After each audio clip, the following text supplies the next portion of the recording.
ነው ግን ምናችሁን ነው የሚያማችሁ ማለት ነው። እና በእውነት በጣም ነው የምታሳዝኑት። ኤፍሬም እዛ ጋር አብርሃም ወደ ትዳሩ እንዲመለስ እየለፋ ባለበት በአቋራጭ ሰርቃችሁ ያመጣችሁት።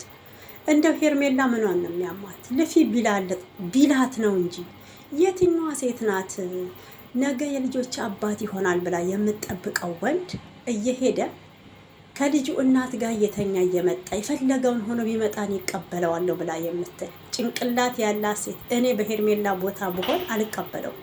ሩታና አብርሃም የተጣሉበት ምንድን ነው? ከሌላ ከተለያዩ ሴቶች ጋራ እየሄደ ስለሚመጣ ነው አልቀበለው ያለችው አይደል?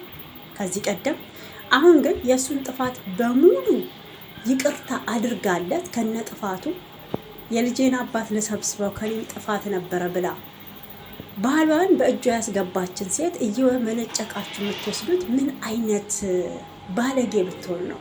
እግዚአብሔርን አንዳንድ ሴቶች አላችሁ እንደ አህያ ባላችሁ ታረገጣችሁ አያፈቅረኝም አይወደኝም የምትሉ ማለት ነው። ፍቅሩን የሚገልጽላችሁ በዱላ የምታምኑ አላችሁ።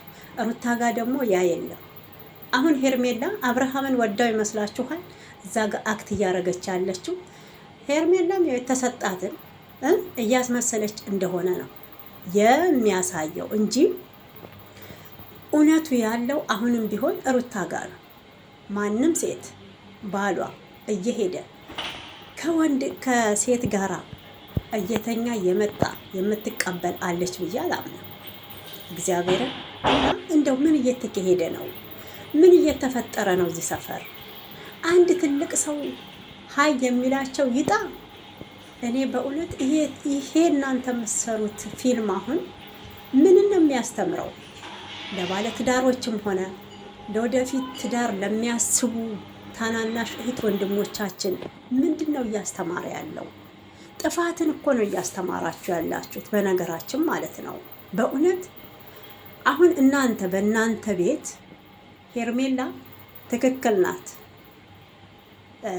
ትክክል ነች፣ ትክክል ያልሆነችው ሩታ ናት እያላችሁ ነው። ሩታ ምንም አላጠፋችም እኮ። የትኛዋ ሴት ናት እናንተ ስታስቡት ሌላ ቦታ እየሄደን እየመጣ ባል እሺ ብላ የምትቀበለው? ሄርሜላ ናት። ምንም ሆኖ ይምጣ አብርሃም እቀበለዋለሁ። አይደለም ከሩታ ከ30 ሴት ጋር ተኝቶ ቢመጣ እቀበለዋለሁ የምትለው ለምን? እንደሷ ሴሰኛ ስለፈለገች፣ እንደሷ ዝሙተኛ ስለፈለገች ማለት ነው። ሰላም ውዶችዬ፣ እንዴት አላችሁ? ሰላማችሁ ብዙ ተተርፍ ይበል። ኢትዮጵያንም ኤርትራንም ለቤት አዲስ ሆናችሁ ሰብስክራይብ፣ ላይክ በማድረግ ያው ቤተሰብ ሁኑ። ነባሮች ደግሞ መታች ስለምታበረታቱኝ ከልብ አመሰግናለሁ ማለት ነው። የሩታዬ እህቶች፣ ጀግናዎች፣ ጨዋዎቹ ዝሙትን የማትደግፉ አሁንም ቢሆን ማለት ነው እና ቪዲዮ ጀምሩ፣ በላይክ በሰብስክራይብ ጀምሩ። በእውነት ምን እየተካሄደ ነው? እንደው እስቲ ምን ታዘባችሁ? እግዚአብሔርን አብርሃም በቃ ወደ ትዳሩ ተመለሰ ብለን እያሰብን እየተደሰትን ባለ ሰዓት ደግሞ በአቋራጭ ማለት ነው በአቋራጭ ሰው አስልካ አብርሃምን እቤቷ ድረስ እንዲያመጡ ያረገችው ምኗን ነው የሚያማት? በእውነት ጤነኛ ነች ሄርሜላ ብላችሁ ታስባላችሁ? እኔ ሄርሜላ ብቻ ሳትሆን የታመመችው አሁን ላይ አሚኖና ብሩክም ታመዋል። በጣም አሟችኋል። በእውነት እንደዚህ አይነት ትዳር አለ ወይ? መጀመሪያ ልጠይቃችሁ እስኪ ሩታ ጋር ጥፋቱ ምንድን ነው? እናንተ አሁን እያደረጋችሁ ያላችሁት ሩታ በኦዲየንሷም ሆነ በሚወዷት ቤተሰቦቿ እንድትጠላ። ሩታን ከዚህ ቀደም የሚያደንቁ የነበሩ በሚሊዮን አብርሃምና ሩታን ምን ያህል ተወዳጅ እንደነበሩ ከዚህ ቀደም ያላችሁ ታውቃላችሁ። አሁን የመጣችሁ ተውት፣ ስለምንም አታውቁም ማለት ነው። በእውነት እውነቴን ነው የምላችሁና አብርሃምም ከዚህ ቀደም አንድ የተናገረው ቃል አለ አባይ ቲቪ ላይ። አንድ ሩታ መታ ዓለምን አነጋግራለች። የኢትዮጵያን ሕዝብ ለእኛ ብቻ ፍቅር ሳይሆን የሰጠችው ለኢትዮጵያ ሕዝብ ፍቅር ሰጥታለች። የማይተዋወቁ በስደት ሆነው ለእኛ ብለው ግሩፕ ከፍተው እነሱ እንኳን ፋሚሊ ሆነዋል ብሏል እኮ። በጣም ፍቅር የሆነች ሰው ናት። በጸብ በሌላ ነገር ሳይሆን በቃ በፍቅር ብሏል። ይሄም ደግሞ ቃሉ አለ እውነት ስነግራችሁ ማለት ነው። ግን አሁን ላይ ሄርሜላ ከመጣች ጀምሮ የአብርሃምና የሩታ ትዳር እንዳይሆን ሆነ ማለት ነው። በዛን ሰዓት አሁን ምን እያላችሁ ነው እናንተ ያላችሁት? አብርሃም ሩታን ስለምትመታው ክብር ስለማሰጠው አትወደውም ነው አይደል? የተጨቃጨቀው ሁሉ አይዋደድም አይደለም። እንደውም በጭቅጭቅ ውስጥ በጥል ውስጥ እውነቴን ነው ፍቅር ይደረጃል። ይሄ አለ ጸያፊ ከልክ ያለፈ ጸብ ማለት ነው። ማንም ደግሞ ትዳር ውስጥ የሚሆን ከራሱ ህይወት ጋር ብቻውንም ሆኖ ይሁን ማንም ይጣላል ከህሊናው ጋር። ህሊና የሚባል ነገር አለ በነገራችን። አሁን ሩታ ጥፋቷ ምንድን ነው? ፈታሸዋል እያላችሁ ብዙዎቻችሁ ደግሞ አጀንዳ ያደረጋችሁት ነገር እኔ አልገባኝም። አዎ ፈተዋለች። ፍቺ የተፈጸመው እኮ በዚቹ በሄርሜላ ሰበብ ነው። በሄርሜላ ሰበብ እኔ ጋር አትድረስ፣ ባሌ ጋር አትድረስ፣ እኔም ሄርሜላ ላይ አልደርስም አለች ሩታ። እናንተ ግን አብርሃምን እየወሰዳችሁ አሁንም ለሄርሜላ የምታጋሩት ምንድናችሁ? ምን ቤት ናችሁ? በእውነት አሁን እዚህ ጋር እኔ ልብ ብዬ የተመለከትኩት ድራማ እየሰራችሁ ነው። ሄርሜላ ልክ አብርሃምን እንደምትወደው፣ እንደምታፈቅረው፣ እንደምትንከባከበው፣ ሪስፔክት እንደምታደርገው ከሷ ፋሚሊ ጓደኞቿ በሙሉ ማለት ነው። ወደ ሩታ ስንሄድ ደግሞ ሩታ ለአብርሃም ምንም አይነት ክብር የሌላት ሴት መሆኗንና በሰዎች ዘንድ እንድትጠላ የሚያደርግ ነው። ግን ይሄ በሁለት የተከፋፈለ ነገር አይደብርም ወይ ነው እኔ የምለው። ዶላር እንደሆነ እናውቃለን እንደዚህ የሚያደርጋችሁ። በእውነት ቻናላችሁን እያሳደጋችሁ ነው። አዎ አሁን እንግዲህ አስቡት፣ ብሩክ ማታ ነው አዲስ ቻናል የተከፈተለት። ሄርሜላን ይዞ ሄደ፣ በዛው ቻናሉን አስተዋወቀ። እኔ የአንድ ሰውን ቻናል ለማስተዋወቅ ብላችሁ ያልተገባ ነገር እየሰራችሁ የምትመጡት ለምንድን ነው? ታዋቂ ናችሁ፣ እውነቴን ነው። እዚህ ጋር የውላችሁ አመድ መድኃኒት ነው፣ ሽንታችን ሚሪንዳ ነው ብላችሁ ብትመጡ እኮ አዎ ነው ብሎ የሚቀበል ህዝብ እኮ ነው ያለው። በነገራችን አዎ ብለን የምናምናችሁ አይደል እንዴ? አንዴ ፈመሳችኋል፣ ታዋቂ ሆናችኋል፣ ምንም ብትለቁ ማንም ያይላችኋል። ቪዋችሁ በቃ ኦቨር ነው የሚወጣው። ግን በዚህ ልክ ደግሞ ሩታን አሁን ማሰቃየቱ ተገቢ ነው ወይ ብዬ አላምንም። በጣም አንዳንዶች ወጫላችሁ እንደ አህያ ታልተረገጣችሁ ታልተገረፋችሁ፣ እውነቴን ነው ባላችሁ ባል የማይመስላችሁ ሴቶች አላችሁ። ካልመታችሁ ፍቅር እንደሌለው የምታዩ ባል አላችሁ። እዛ ጋር ደግሞ ሩታ ጋር የለም። በቃ ሩታ ጋር የለም። ትዳር ከሆነ ትዳር ነው። ቆፍጠን ኮስተር ብሎ እንዲኖር ነው የምትፈልገው። አዎ ባል እንደ ባልነቱ መከበር አለበት። የቤቱ ራስ ነው፣ እናውቃለን። ወንድ ነው እንደ ወንድነቱ። ግን በዚህ ልክ ሌላ ቦታ እየሄደ እየተልከሰከሰ ዝም ብላ የምትቀበል ሴት አለች። እኔ እንጃ፣ ምናልባት አይጠፋም እንደ ሄርሜላ አይነቷ ሴተኛ የራሷን ስራ ስለምታውቅ የትም ተልከስክሶ ቢመጣ ከ30 ሴት ጋር ተጋድሞ ቢመጣ ምንም የማይመስላት ማለት ነው። ይሄ በእኔ በኩል ራሱ ተቀባይነት የለውም። አሁን እናንተ እየሰራችሁ ያላችሁት ቪዲዮ እንደዛ ነው። ምንም የሚያስተምር አይደለም። አንድ ትልቅ ሰው ገብቶ እናንተን ሀይ የሚላችሁ ይጥፋ እግዚአብሔርን። እንግዲህ አብርሃም እዚህ መሀል አሻንጉሊት ነው የሆነው። አሻንጉሊት ማለት ነው። ወይ አይናገር ወይ አይጋገር፣ ወይ ከሩታ ጋር ነኝ ብሎ እዛ ቆፍጠን ብሎ በዙሪያ የሚያጃብቡትን ነገር እንደ ወንድ ሆኖ አይናገርም። እዚህ ጋም ሩታ ሄርሜላ ጋም ሲመጣ ደግሞ አክት ያሳያል። እሺ አዎ ራሱ እንዲህ እንደ ዱዳ እየነቀነቀ ማለት ነው። እና በእውነት አንዳንዴ በጣም በጣም ነው የምታሳዝኝ ማለት ነው። እና ብዙዎቻችሁ እውነቴን ነው ስንት ጨዋዎች አሉ። አሁን ሩታ እንድትወድቅላችሁ፣ ሩታ አንገቷን እንድትደፋላችሁ እያረጋችሁ ያላችሁት። በእውነት ሩታ አንገቷን አትደፋም። ሩታን አትችሏትም ሲጀመር። ሩታ አንድ ሆና ማለት ነው እንዴት እንደምታደነባብራችሁ እንዴት ግራ እንደምታጋባችሁ ደግሞ ታውቃላችሁ። ብዙዎቻችሁ እንግዲህ በጣም ኤፋንም እየተሳደባችሁ ነበረ። በጣም ማለት ነው እንዴት የወንድሙን እጮኛ እሷም እያለች ነበር። እኔ የወንድምክ እጮኛ ነኝ፣ የወንድምክ ፍቅረኛ ነኝ፣ እኔ የምወደው አብርሃም ብቻ ነው። እንዴት የወንድምክን ሚስት መቼ አባሽ የተጋባሹ ሚስት ነሽ አንቺ?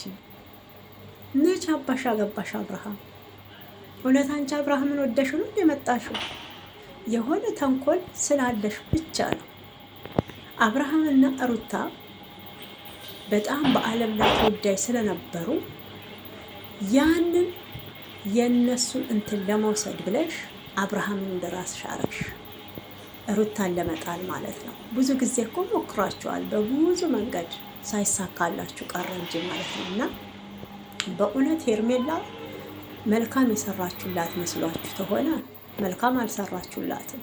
አብርሃምን ስላመጣችሁ ሄርሜላ ሰላም ታገኛለች ብላችሁ አስባችሁ ከሆነ እውነቴን የባሰ ሰላሟን ነው የምታጣው። ሩታም ዝም ማለት አትችልም። ዝም እንኳን ብትል ታውቃላችሁ የሰቀቀን እንቅልፍ ይሄ የዛፍ ላይ የጎጆ ምን ልበላችሁ የወፍ የዛፍ ላይ እንቅልፍ ነው የሚሆንብሽ። ሰላም አይኖርሽም። ህሊናሽ ራሱ እኔ እንጃ እንዴት አምኖ እንደሚቀበል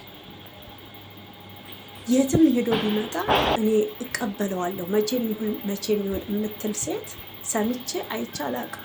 አልቀበለውም እኔ ብሆን እንዴ የትም እዛ እየተዝረከረከ እንደ ከብት ከፈለገው ጋር እንትን እያደረገ የሚመጣን ወንድ እኔ ባል ነው፣ ነገ የልጆች አባት ነው፣ ዛሬ ጮኜ ነው ብዬ አልቀበለውም።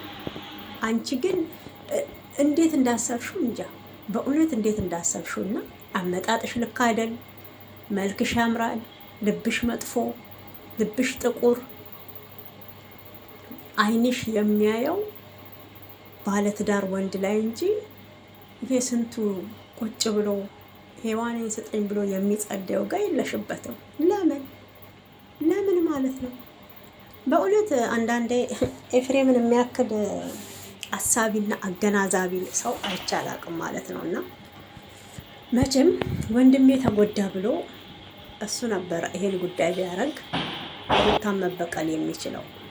ሩታ ጋር ጥፋት ስለሌለ መሰለኝ ኤፍሬም ሲታገል የነበረው ገብቷችኋል። ወንድሙ ስላጠፋ ነው፣ ትክክለኛ መንገድ ስላልሄደ ነው እንጂ አሁን እነ ብሩክ የሚያደርጉት እነ ዳኒ ጉዜን ጨምሮ የምታረገውን አክት ኤፍሬም ማድረግ ይችል ነበረ። ግን ምን ያህል ትክክለኛና ለእውነት የቆመ ሰው በመሆኑ ለትዳር ምን ያህል ክብር እንዳለው የሚያሳይ ልጅ በመሆኑ ነው እንጂ አብርሃምንና ሩታን መለያየት ለኤፍሬም እውነቴን ነው ሰኮንድ የማይፈጅበት ጨዋታ ነው፣ የማይፈጅበት ማለት ነው። ግን በጣም ደግሞ እየጠላችሁት ያላችሁት ኤፍሬምን ነው። ሩታ እባብ ናት፣ ሩታ እንዲህ ናት። በእውነት ሁላችሁም በሩታ እኮ ነው የፈመሳችሁት፣ ባይዘውኝ ሁላችሁም ማለት ነው። እና የቡታጅራ ልጆች ስማችሁ ከፍ ብሎ እንዲጠራ አሁንም እየሸቀላችሁ ያላችሁ ቻናላችሁን እያሳደጋችሁ ያላችሁ እውነት ልንገራችሁ በሩታ ነው የፈመሳችሁት። ዛሬ እነ ሀይሚ እነ ቡቡ የምትሏቸው መጀመሪያ አመጣጣቸው ከነሩታ ነው። ግን ሀይሚና ብሩኬ ወይም ቡቡ እንዴት አይነት ክብር ያላቸው እንደሆነ በደንብ ተመልክታችሁ እዩ። በደንብ ተመልክታችሁ ማለት ነው። ምንም አይነት ያው አለ ኮሽ ግን እንደዚህ እንደ አብርሃም ይሄ የተዝረከረከ አላየ ነው። ይሄ ፍቅር ከተጀመረ ጀምሮ ጭቅጭቅ የበዛበት በእውነት በቃ ሩታ አብርሃም ከማንም ሴት ጋርም ሆነ የወንድ ጓደኛ ብዙ እንዲኖሩ አትፈልግም። አብርሃም ደግሞ በጣም የዋህ ነው። የዋህነቱን ተጠቅመው እየጎዱት ነው ያሉት እንጂ እየጠቀሙት አይደለም። በራሱ ጓደኛ ነው አብርሃም ለሴት የተሸጠው። ልንገራችሁ በአቤልና በብሩክ በኩል ነው አብርሃም ለሄርሜላ የሸጡት። የተቀበሉት ገንዘብ ስላለ የበሉት ገንዘብ ስላለ አሁንም እያክለፈለፋቸው ያለው ማለት ነው። ወደው ይመስሏችኋል እንጂ አብርሃም ሄርሜላን አፍቅሯት ይመስላችኋል? አፍቅሯት አይደለም። ሄርሜላ መጀመሪያ እንዴት እንደሆነ አመጣጧን በደንብ እናውቃለን፣ በደንብ ጠንቅቀን ማለት ነው። ስለዚህ በጣም እንደምትወደው ነው አሁን አክት እያደረገች ያለች። በጣም በቃ እንደናፈቃት መቼም ቢሆን እንደምትጠብቀው አዲስ ህይወት እዚህ ስለጀመረ የራሷን ስሜት እንጂ እዛ ጋር የልዑልንም ሆነ የሩታን ስሜት እያሰበች አይደለም። አብርሃምን ጎትታችሁ ስታመጡ ለሄርሜላ ልዑልን ማሰብ አለባችሁ። ሩታን እንኳን ባታስቡ፣ ልጅ አለ። እንዴት ነው ልጅ ያላባት ፍቅር እዛ ጋር ይደግ ብላችሁ እናንተ ገና ትናንትና ከ8 ወር 9 ወር በፊት ለመጣይ ሴት እየጎተታችሁ የምትወስዱት ጥፋት አይደል? ይሄ በእናንተ ህይወት በእናንተ ትዳር ወይ በእህታችሁ ላይ የተደረገ ቢሆን ዝም ብላችሁ አትመለከቱም። እንኳን ጎትታችሁ ልታመጡ እውነቴን ነው ጎትታ የገባችኋን ሴት ራሱ ለመበቀል ነው የምትሄዱት። እንደ ራሳችሁ ተመልከቱት እንጂ እንደ ራሳችሁ እዩት እንጂ። አሁን የሩታን ያህል ህመም ብትታመሙ ምን ያህል በቀል እንደምትበቀሉ ምንም ጥርጥር የለኝም። አይደለም ሄርሜላን አብርሃምን ልትበቀሉት ትችላላችሁ። ክርስቶስን የእሷን ህመም የታመማችሁ ሊገባችሁ ይችላል። ምን ያህል ደግሞ ፍቺ የሚባለው ነገር ለሴት ልጅ ትልቅ ጠባሳ ጥሎ እንደሚያልፍ ከአቅም በላይ ታልሆነ ማንም ፍቺን የሚያበረታታ የለም። ሩታ አዎ በዛን ሰዓት በንዴት እንፋታ ብላው ነበር። አሁን ላይ ግን ቆም ብላ ስታስበው ጥግ ድረስ መጋፈጥ እንዳለባት ልጇ አባት እንደሚያስፈልገው ገብቷታል። ስለዚህ እሱም ደግሞ ጥፋት ነበረኝ ይቅርታ ጠይቂያት አብሬያት መኖር እፈልጋለሁ ብሎ ወደ ቤቱ የተመለሰን ወንድ አዲስ ህይወት ጀምራ ከውሽማህ ጋራ መኖር ያለብህ ከእሷ ጋር ነው ብላችሁ ደግሞ አሁንም ጎትታችሁ ወደ እሷ መጣችሁት ማለት ነው። ምን አይነት ስርዓት አልባዎች ናችሁ ግን! ስርዓት አልባዎች። በእውነት ህሊና የሚባል ነገር አለ። እኔ ድራማም ቢሆንም በጣም ነው የሚያስጠላው። አንዱን ጥላችሁ አንዱን አጣጥላችሁ የአንድን ሰው ህይወት ለማዳን ብላችሁ እዛ ጋ የሶስት ሰው ህይወት መግደል ማጥፋት ማለት እውነት ይሄ ኃጢአት ነው። ህይወትን ከማጥፋት አይተናነስም። ይሄ እኮ ሙከራ ነው እያደረጋችሁ ያላችሁት፣ ሙከራ። ሩታ ጠንካራ ባትሆን እኔ እንጃ እስከዛሬ አትኖረው። እስከዛሬ ጎዳና አብዳ ትወጣ ነበር። ግን ምን ያህል ጠንካራ ልጅ እንደሆነች እያሳየቻችሁ ነው። ለማንኛውም ውድ ተመልካቾቼ እናንተም የራሳችሁን ሀሳብና አስተያየት መስጠት ትችላላችሁ ማለት ነው። ይሄ ሁሉ እኔ እንጃ ካራክተር የተሰጣችሁ በጣም ነው የሚገርመው። ካራክተራችሁን የተወጣችሁ ነው። ግን እኔ ድራማን ብትሰሩ አንድ አስተማሪ የሆነ ነገር መሆን አለበት። በእውነት ሄርሜላ አብርሃምን አትወደውም፣ አታፈቅረውም። ግን አክት እያደረገች ያለችው እንደምትወደውና እንደምታፈቅረው ነው እዛ ጋር ማለት ነው። ከአብርሃም ደግሞ ምንም አይነት ፍላጎት የለም። እኛ እያየን ነው። ጎትታችሁ አመጣችሁለት። እሺ እዛ ጋር ያለው ልጅ አያሳዝንም ወይ? ወይንስ አብርሃም በየቦታው እየወለደ እንዲሁ እያንጠባጠበ እንዲኖር ነው የምትፈልጉት? አንድ አቋሙን ሳይጠብቅ፣ ሁለተኛ ለትዳር ክብር ሳይኖረው። ከብት እኮ አይደለም የሰው ልጅ እኮ ከእንስሳ እኮ የተለየ ነው። እንድናስብ ማሰብ እንድንችል ይመስለኛል። በጣም እያበዛችሁት ነው። አሁን ሄርሜላን የጠቀማችሁ መስሏችሁ ነው እንጂ ሄርሜላን እየጎዳችኋት ነው። ብሩክና አሚኑ ለምን አትመክሯትና የራሷን ህይወት ተረጋግታ እንድትኖር አታረጓትም? አብርሃም የተሻለ ሰው ፈጣሪ እንዲሰጣት ለምን አትመክሯትም? ከዚህ ህይወት እንድትወጣ ለምን አትመክሯትም? ለምን አብርሃም እንኳን ለሄርሜላ እኮ ቢመለስ ባል አይሆናትም። ልንገራችሁ፣ ልቡ ከኔ ጋር ነው። ምን ነው ፈጣሪ ሲፈጥራችሁ እኮ ያንቺና የሱን ልብ አንድ አድርጎ አይደለም የፈጠረ። የሁላችንም ልብ ይለያያል። እናቱ ምን ሆነሽ ነው ሴትየው? አይምሮሽ ጭራሽ ደነዘዘ እንዴ? ክርስቶስን። ለማንኛውም ተማጋ እየታገልሽ እንደሆነ ማሰብ አለብሽ። የበለጠ እንዳትጎጂ ሴት ነሽ። የበለጠ እንዳትሰበሪ እህት ነሽ፣ እናት ነሽ። እንንገርሽ ከአብርሃምና ከሩታ ህይወት ውጪ የራስሽን አዳም ፈጣሪ እስከሚሰጥሽ ጠብቂ ማለት ነው። እውነት ከሩታ ጋር ታግዬ አሸንፋታለሁ ማለት ዘበት ነው። አንቺ አንድን አንድ የለመድሽው በቃ ዝሙትን፣ ሴሰኝነትን ነው። ሩታ ደግሞ ያን አትቀበለውም። አብርሃም አንቺ ጋር እየተልከሰከሰ ከእሷ ጋር እንዲጋደም ፍላጎት የላትም። አንድና አንድ ባልና ቤት የግል ሲሆን ነው ደስ የሚለው። ባይዘዌ ገብቷችኋል እንጂ የ30 እየሆነ ሲመጣ ያስጠላል። አንድ ቤት ውስጥም 30 ቤተሰብ ቁጭ እያለ ይደብራል። እንደ ፍላጎታችሁ ዘና ፈታ ላትሉ ትችላላችሁ። ለማንኛውም የኔ ሀሳብና አስተያየት ይሄ ነው። ፍልሚያው እንግዲህ ዛሬ ይቀጥላል። በደንብ መመልከት አለባችሁ። አሁንም እኔ ብሆን ከሩታዬ ጎን ነው ያለሁት። ለምን ተጎጂዋ እሷ ስለሆነች፣ ከልጇ ጋር የተሰቃየችው እሷ ስለሆነች። ሩታ ጋር ጥፋት አላየሁም። ውሽሚት ጋር ግን ብዙ ጥፋቶችን እየደራረብሽ ሰው እያስላክሽ እያሰለልሽ አብርሃም ተሚስቱ ከልጁ ጋር እንዳይቀመጥ እያደረግሽ ነው። ዋጋ ደግሞ ትከፍሊበታለሽ ማለት ነው።